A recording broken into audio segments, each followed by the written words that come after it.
राजधानी के भवन मालिकों को अब 3 साल के बजाय सालाना संपत्ति कर देना होगा। नगर निगम शिमला में 3 साल बाद संपत्ति कर में 10% की बढ़ोतरी की जाती रही है, लेकिन नई व्यवस्था के लागू होने के बाद हर साल टैक्स में इजाफा होगा। नगर निगम शिमला के मेयर सुरेंद्र चौहान ने कहा कि पहले 3 साल में 10% बढ़ोतरी की जाती थी, लेकिन अब जीडीपी के हिसाब से सालाना टैक्स में बढ़ोतरी की जाएगी। केंद्र सरकार ने राज्य से लेकर देश के शहरों में इस टैक्स की व्यवस्था को लागू करने को जरूरी किया है। बता दें कि केंद्र सरकार ने जो फॉर्मूला दिया है वो प्रदेश के विकास दर पर आधारित है। प्रदेश में बीते 5 साल में जीडीपी दर क्या रही, उसकी औसत के हिसाब से ही टैक्स में बढ़ोतरी की जाएगी।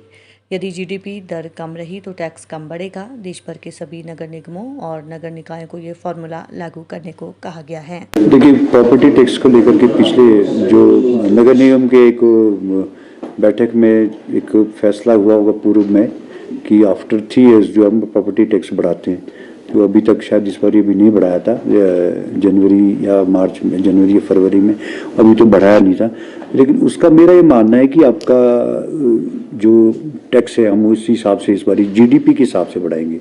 जो जीडीपी है जो कंट्री का, या जो 3 पॉइंट कुछ जीडीपी आएगा, उस बेस पे हम इस बार टैक्स को बढ़ाने की, ना कि 10% नहीं बढ़ाएंगे, लेकिन 3 पॉइंट जो जीडीपी होगी उस बेस पे हम अपना टैक्स, प्रॉपर्टी टैक्स को बढ़ाने का एक प्रस्ताव लाएंगे। जो मैं समझता हूँ उसको बढ़ोतरी नहीं कहेंगे, वो हम उसको कम ही करेंगे। पहले तो 10% बढ़ता था एवरी 3 ईयर्स, लेकिन अब एवरी ईयर उसको हम 3 पॉइंट अकॉर्डिंग टू जीडीपी, जो 10% पहले 3 ईयर्स में बढ़ता था वो लगभग उतना ही आएगा जो हमने कैलकुलेट किया है। तो इस तरह सा ये चर्चा होगी, इस पे हाउस में भी हम चर्चा करेंगे। और लेकिन प्रस्ताव इसमें ऑलरेडी पास है, पहले से पिछले हाउस में भी पास किया होता कि प्रॉपर्टी टैक्स को 10% एवरी 3rd ईयर बढ़ाया जाए।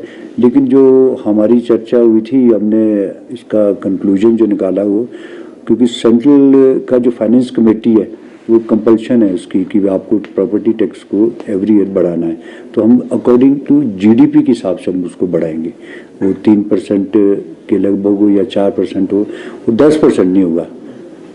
जो पहले 10% बढ़ता था, तो लगभग तीसरे साल का जो है वो लगभग उतना ही आएगा। और वो रिक्वायरमेंट भी है हमारी, जो सेंट्रल की फाइनेंस की जो कमीशन है, या जहाँ से हमारे को फाइनेंशियल एड आती है सेंट्रल गवर्नमेंट की तरफ से भी, उसका भी एक उनका एक लॉ है कि देना ही पड़ेगा, तो इसलिए वो ज़रूरी भी है।